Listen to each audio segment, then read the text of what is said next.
energija prirode, obala snova, Bibina plaža, mjesto događaja, etno selo Sunčana Reka. Nalazimo se na Bibinoj plaži koja je jedna od 3 plaže koje se nalaze u okviru etno sela Sunčana Reka.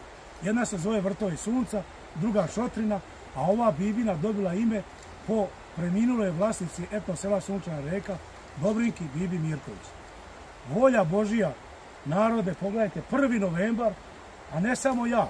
Postoji jedna grupa zaljubljenika u reku Drinu, Lozničana, ljudi iz Banje Koviljače, koji se kupaju svakoga dana. Naravno, među njima sam ja. Mi prvi počinjemo se kupamo, a zadnji završavamo sezonu kupanja svake godine. To su Marko, Zeka, Sonja, Dragan i evo da vidite kako to izgleda. Pre svega, dragi moji, živeli, ovo je rakija džana koju mi proizvodimo u našem etno selu Sunčana Reka. Za to je zadužen moj sin Mirko Mirković. Živeli!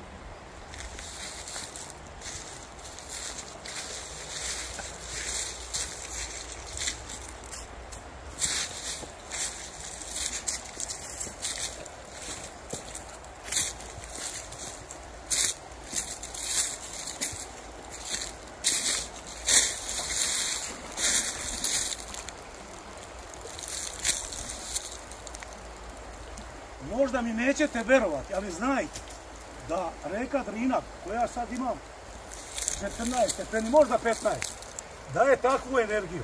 Tako da ovo što je ona hladna, ništa ne smeta. Ona leči bolesti. Postoje ljudi koji tokom leta se kupaju u reci da zacele povrede. Prijatno!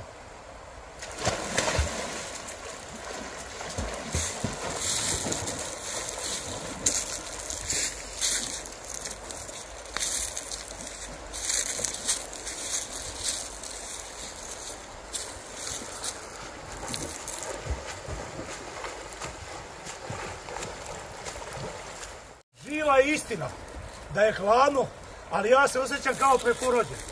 Sada idem da vozim bicikl. Energija prirode, obala snova, Bibina plaža, etno selo Sunčana Reka, Banja Koviljača.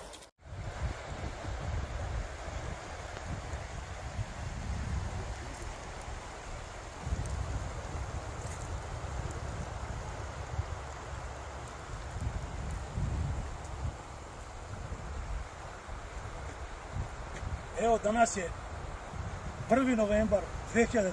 godine. Meni je ovo 5. kupanje u reci Drini. Možda bi se kupao 3 puta. Međutim, moj Miodrag Filipović koji radi kod nas marketing, nabavio mikrofon da se to bolje čuje. Međutim, mikrofon je zatajio, pa sam ja morao umjesto 3 puta, 5 puta da uskačem u prelepu riku Drinu. A meni je to lepo bilo. Evo ga moj prijatelj Dragiša pored mene. On nam uvodi grejanje, ovdje je Dobrinki konak. Pa da pitamo njega, Dragiša, idemo u sljedeće kupanje zajedno. Nema šans. Ni za 5.000 evra nema šans. A mi mikrofon od 23.000. Zato smo platili mikrofon ravno 20.000 dinara. Energija prirode, obala snova, energija Rusije i Ukrajine. Ovo je univerzalna osoba. Ona je Ruskinja, a živjela u Ukrajini. Moja koleginica Nada, a ovo su moje kupaće gaće koje su sada posle 7. kupanja. A evo i mog Dragiše, majstora za grejanje, koji nije hteo da uđe, a kaži Dragiše zašto nećeš u Drinu? Zato što sam ja Zoki naučio na reku Jadar jer je mnogo toplije. Toplije je Jadar, topliji. Njega poleko da obučim do proleća, pa će i on samom da pliva. Nado, hvala, dajte nam, Nada nam je donela rakicu i kafu. Kako vam je u etno selu Sunčana Reka? Tako, dobro. Živeli!